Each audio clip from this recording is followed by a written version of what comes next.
What is your ACE score and why does it matter? Our ACES score is an assessment that gives a good indicator as to how many traumas or possibly traumatic things we've experienced before the age of 18 and what risk that puts us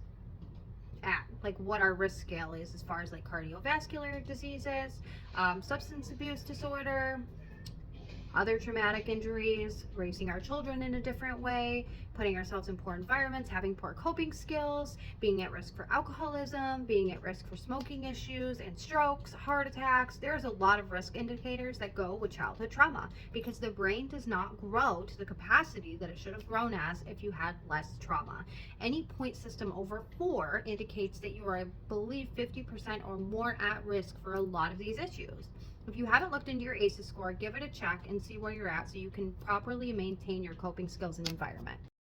This also shows you a good way to look into your childhood for your own children. If you have not properly assessed the environment that you have put them in because maybe you perceive your trauma in a different way as somebody in a different environment, this puts everybody on a baseline scale of what is considered to be traumatic, and things that maybe you don't consider to be traumatic actually are. So when you look at the scale system, it gives you a good clue into what value system you should be appropriating in your own life. And then when you look into these environments and the ways to cope and the ways that you may be raising your own children and what you went through, you could properly assess these things and then implement them in maybe a more positive way with your own children.